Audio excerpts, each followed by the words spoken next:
Hello students, welcome to the class. और आज की क्लास में हम हाइब्रिड विगर के बारे में पढ़ेंगे। हेट्रोसिस हाइब्रिड विगर एक ही चीज़ है। इस genetics and plant breeding unit में ऑलरेडी बहुत सारे लेक्चर्स हम कवर कर चुके हैं। हाइब्रिडाइजेशन, म्यूटेशनल ब्रीडिंग और भी बहुत सारे लेक्चर्स, मुझे लगता है 9 to 10 लेक्चर्स हमने कवर करे हैं अभी तक genetics and plant breeding unit में। और आज हम हाइब्रिड विगर हेट्रोसिस के बारे में पढ़ेंगे और इसी तरीके से टॉपिक वाइज टॉपिक फटाफट से इस यूनिट को कंप्लीट करके नेक्स्ट यूनिट स्टार्ट करेंगे। सो हेट्रोसिस क्या है, देखिए। ये जो टर्म है ये सबसे पहले यूज किया था शल ने 1914 में, ठीक है। इसको हम कभी कभी ट्रू हेट्रोसिस या यू हेट्रोसिस भी कहते हैं। हेट्रोसिस एक्चुअल में है क्या? जैसे कि सपोज करिए दो पेरेंट प्लांट थे, ठीक है। उनकी क्रॉसिंग कराई और F1 हाइब्रिड जनरेशन प्रोड्यूस हुई। तो जो F1 जनरेशन में हाइब्रिड प्रोड्यूस हुए वो हाइब्रिड सुपीरियर हैं, मतलब और ज्यादा इम्प्रूव्ड हैं, अच्छे हैं। किस तरीके से? In the terms of yield, उनकी ईल्ड ज्यादा है या फिर कोई और कैरेक्टर से, मतलब। और किससे अच्छे हैं? As compared to their parents, मतलब दो पेरेंट की क्रॉसिंग हुई, उसके बाद जो F1 जनरेशन यहाँ पर प्रोड्यूस हुई, तो उसमें क्या हुआ कि जो हाइब्रिड्स थे वो ज्यादा इम्प्रूव्ड क्वालिटी के थे, ज्यादा सुपीरियर थे as compared to their parents. इसी को बोला गया है हेट्रोसिस या फिर हाइब्रिड विगर या फिर आउटब्रीडिंग। हेट्रोसिस हाइब्रिड विगर जो है उसको मतलब इट सिनोनिम, मतलब सेम मीनिंग वाले जो वर्ड्स होते हैं वो एक सिनोनिम है हेट्रोसिस का, ठीक है। एक्चुअल में क्या है, वही चीज है जो मैंने भी बताया। मतलब पेरेंट के कंपैरिजन में जो हाइब्रिड बनेंगे उनकी जो क्वालिटीज होंगी, जैसे उनका साइज, प्लांट साइज हो गया, ग्रोथ रेट हो गया, फर्टिलिटी हो गया, ईल्ड हो गया, तो ये सब चीजें इंप्रूव्ड होती हैं। इसी को बोला है हेट्रोसिस या फिर हाइब्रिड विगर, ठीक है। Heterosis in cross and self pollinated plants. Generally क्या होता है, जो क्रॉस पॉलिनेटेड प्लांट्स होते हैं उनके अंदर हेट्रोसिस ज्यादा देखने के लिए मिलता है ना। जिसमें कि क्या होता है, जो पेरेंट यूज कर रहे हैं हम, दो plant as a parent use हो रहे हैं, वो दोनों इन ब्रीड लाइन्स के होते हैं। बहुत सारी क्रॉस पॉलिनेटेड स्पीशीज में heterosis has been commercially exploited, जैसे कि मेज में, सॉर्गम में, कॉटन में, ठीक है।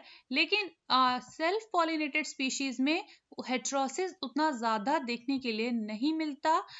हेट्रोसिस होता तो है पर उसका मैग्नीट्यूड बहुत कम होता है। क्यों? क्योंकि सेल्फ पॉलिनेटेड में एक ड्रॉबैक होता है।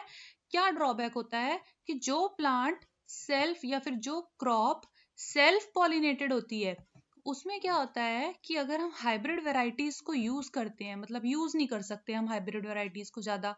क्रॉस पॉलिनेटेड में तो हम हाइब्रिड वेराइटीज को यूज कर सकते हैं, जैसे कि बहुत सारे वेजिटेबल्स में हम करते भी हैं, टमाटो, चिलीज। लेकिन सेल्फ पॉलिनेटेड क्रॉप में हाइब्रिड वेराइटीज का यूज जो है वो उतना इजी नहीं है। क्यों? क्योंकि वो सेल्फ पॉलिनेटेड है, तो इसकी वजह से उसमें हमें हाइब्रिड सीड्स जो प्रोड्यूस करने पड़ेंगे, बहुत ही लार्ज क्वांटिटी में प्रोड्यूस करने पड़ेंगे, और उसमें होती है difficulty in production of large quantity of hybrid seeds, अगर वो क्रॉप सेल्फ पॉलिनेटेड है। तो ये ड्रॉबैक है कि उसमें हम हाइब्रिड वेराइटीज यूज नहीं कर सकते, ठीक है। हेट्रोसिस का मैनिफेस्टेशन देखिए। हेट्रोसिस को हम जनरली कैसे एक्सप्रेस करते हैं कि मैंने बताया कि जो हाइब्रिड बन के आया है उसका बायोमास, उसकी ईल्ड कैसे? Yield in terms of grains, fruits, seeds, ये सब जो है नंबर में इंक्रीज होते चले जा रहे हैं, इसी को बोला हेट्रोसिस, ठीक है।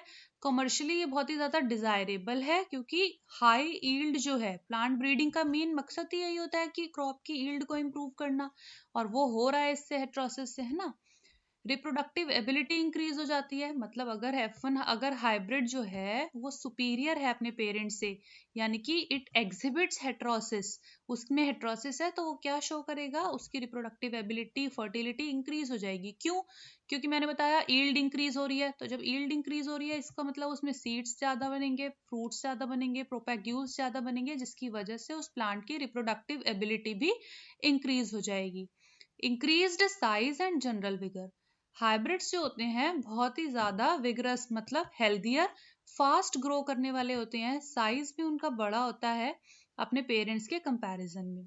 अब साइज बड़ा क्यों होता है? क्योंकि जो डिफरेंट डिफरेंट प्लांट के पार्ट हैं उसमें जो सेल्स हैं वो हर सेल का नंबर भी बढ़ जाता है और साइज भी इंक्रीज हो जाता है सेल्स का, जिसकी वजह से ओवरऑल प्लांट का साइज इंक्रीज होता है। Some examples of increased size क्या है, जैसे कि टमाटो है, टमाटो के केस में फ्रूट साइज इंप्रूव हो जाता है। ठीक है, कैबेज है तो कैबेज में हम क्या खाते हैं, उसका हेड पोर्शन, तो हेड साइज इंक्रीज हो जाता है। ठीक है, क्वालिटी बेटर हो जाती है। हो सकता है यील्ड ना ज्यादा इंक्रीज हो, साइज ना ज्यादा इंक्रीज हो, लेकिन कभी कभी ऐसा होता है कि क्वालिटी बहुत ज्यादा इंप्रूव हो जाती है। फ्लावरिंग जल्दी हो जाती है, मेच्योरिटी जल्दी आ जाती है in the hybrids as compared to their parents. Adaptability ज्यादा बढ़ जाती है, कि मतलब जो इन्वायरमेंट में चेंजेस हो रहे हैं उसको इजीली अडेप्ट कर लेते हैं कौन, जो हाइब्रिड्स होते हैं, as compared to the parents जो कि इनब्रीड्स थे, इनब्रीडिंग लाइन से थे। ठीक है, डिजीज रेजिस्टेंस की क्वालिटी उनके अंदर बढ़ जाती है हाइब्रिड्स के अंदर as compared to their parents. Growth rate बढ़ जाता है, जो हाइब्रिड्स होते हैं वो बहुत ज़्यादा फास्टली ग्रो करते हैं as compared to their parents. Number of plant part increase कर जाते हैं, जैसे कि बीन्स है तो बीन्स के केस में क्या होता है, नंबर ऑफ लीव्स इंक्रीज कर जाती है, नंबर ऑफ नोड्स इंक्रीज कर जाते हैं, तो ये होता है बीन्स के केस में, यानी कि प्लांट पार्ट का नंबर भी इंक्रीज हो जाता है। ये आपने पढ़ा होगा, हेट्रोसिस समझ में आ गया होगा आपको क्या होता है, हाइब्रिड विगर क्या होता है, दोनों एक ही चीज है, it is a synonym of heterosis, hybrid vigour जो है। तो ये सब चीजें मैंने आपको बहुत ही इजी लैंग्वेज में बताई हैं, और मुझे ऐसा उम्मीद है कि आपको समझ में भी आ गए होंगे। नेक्स्ट लेक्चर में हम पढ़ेंगे अब मोस्ट प्रोबेबली म्यूटेशन के बारे में, म्यूटेशन स्टार्ट करेंगे। म्यूटेशन भी एक लंबा टॉपिक है, 2-3 लेक्चर में ही कवर हो पाएगा, तो आप लोग please stay tune to the channel और बाकी के लेक्चर्स भी जरूर देखिए। Thank you.